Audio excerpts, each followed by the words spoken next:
बेहद की परम महाशांति। सभी व्यूअर्स को बेहद की परम महाशांति। श्रीमद् भगवद गीता की इस श्रृंखला में आज हम गीता के 13वें अध्याय के महत्व को जानेंगे।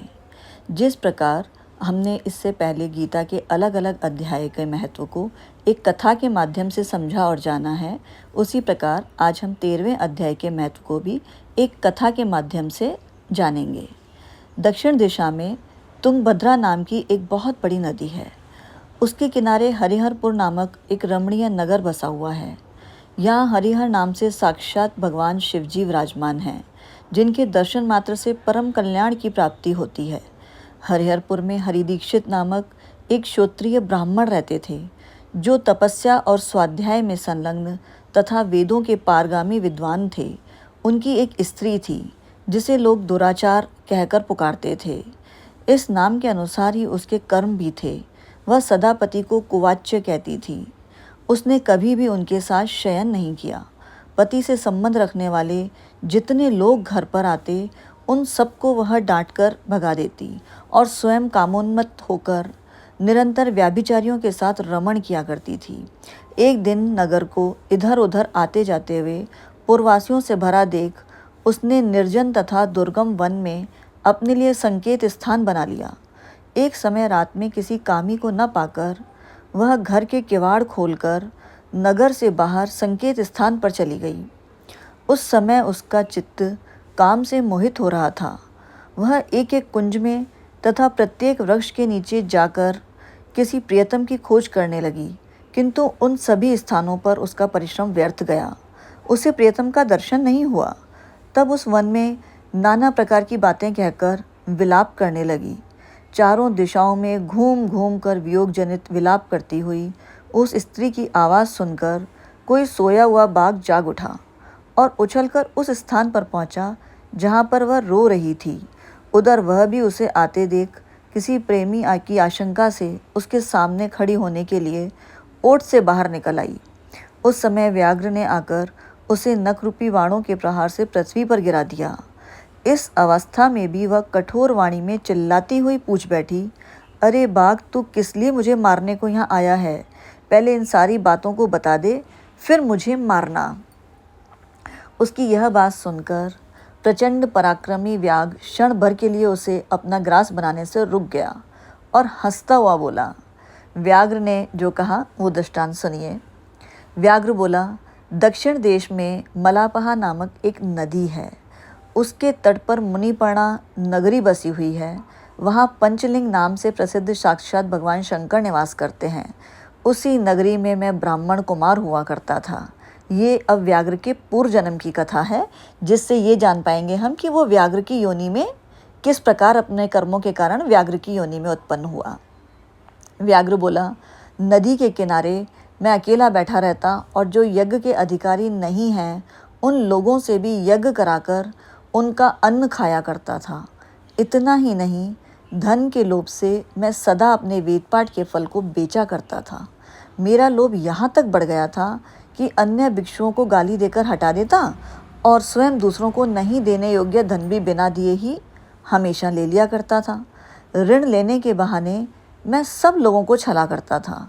तदंतर कुछ काल व्यतीत होने पर मैं बूढ़ा हो गया। मेरे बाल सफ़ेद हो गए, आँखों से सूझता न था और मुंह के सारे दांत गिर गए। इतने पर भी मेरी दान लेने की आदत नहीं छूटी। यही लोभ है।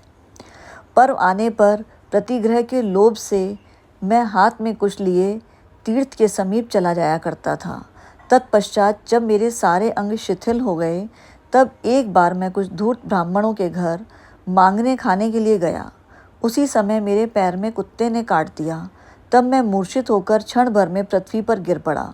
मेरे प्राण निकल गए। उसके बाद मैं इसी व्याघ्र योनि में उत्पन्न हुआ।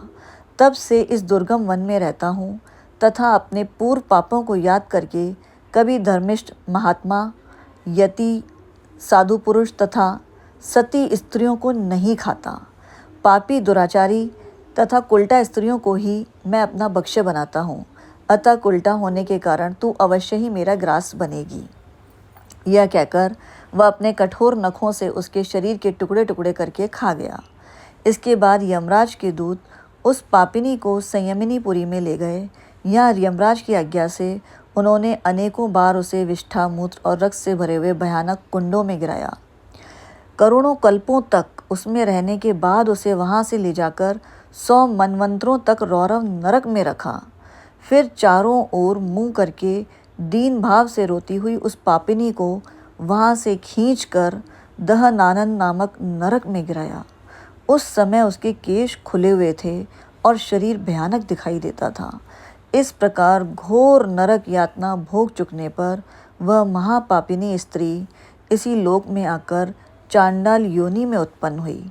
चांडाल के घर में भी प्रतिदिन बढ़ती हुई वह पूर्व जन्म के अभ्यास से पूर्ववत पापों में प्रवृत्त रही। फिर उसे कोढ़ और राजयक्ष्मा का रोग हो गया। नेत्रों में पीड़ा होने लगी और कुछ काल के पश्चात वह पुनः अपने निवास स्थान हरिहरपुर को गई, जहाँ भगवान शिव के अंतःपुर की स्वामिनी जम्बिका देवी विराजमान हैं। वहाँ उसने वासुदेव नामक एक पवित्र ब्राह्मण का दर्शन किया, जो निरंतर गीता के 13वें अध्याय का पाठ करता रहता था। गीता का 13वां अध्याय क्षेत्र और क्षेत्रज्ञ विभाग योग के नाम से भी प्रचलित है। वहाँ उसने वासुदेव नामक एक पवित्र ब्राह्मण का दर्शन किया, जो निरंतर गीता के 13वें अध्याय का पाठ करता रहता था। उसके मुख से गीता का पाठ सुनते ही वह चांडाल शरीर से मुक्त हो गई और दिव्य देह धारण करके स्वर्गलोक को चली गई। तो यहाँ हमने जाना कि देखिए, हमारे कर्मों के कारण ही हमारी आत्मा की गति तय होती है। हमारा कर्मों के अनुसार आत्मा की गति पर आत्मा की यात्रा के नाम से और भी कई वीडियोस हैं हमारे ही चैनल पर, जिससे कि हम कर्मों की गति को और कर्मों के अनुसार मिलने वाले फल को गहराई से समझ सकते हैं।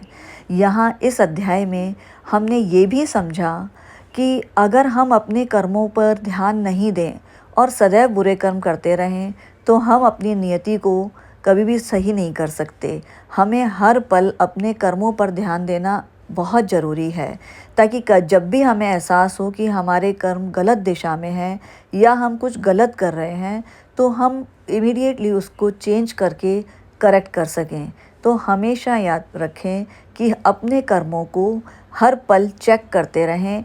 जब भी कुछ गलत लगे तो उसे चेंज करें और करेक्ट कर लें। ट्रिपल सी को हमेशा ध्यान रखें, क्योंकि हमारे कर्म ही हमारी नियति तय करते हैं।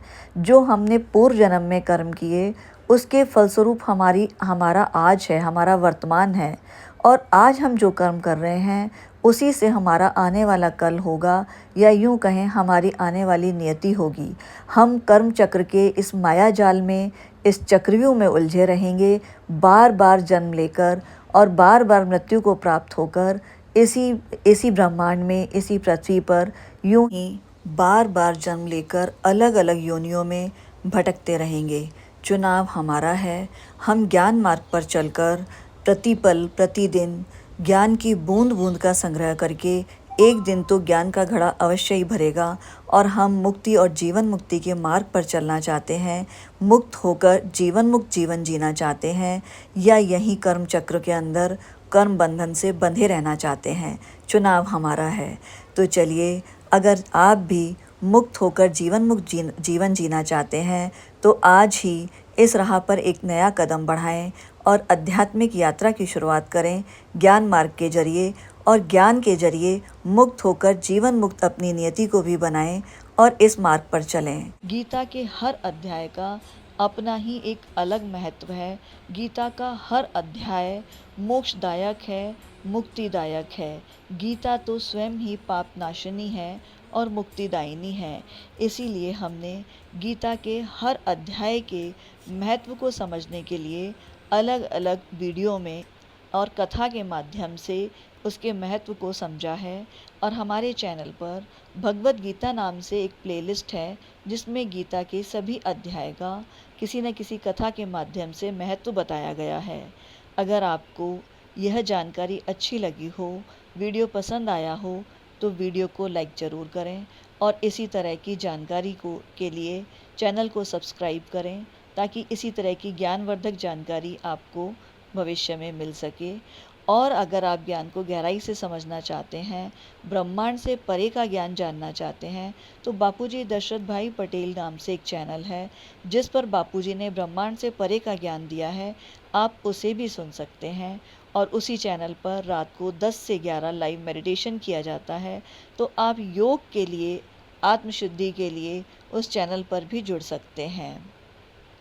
वीडियो को पूरा सुनने के लिए सभी व्यूअर्स का परम धन्यवाद।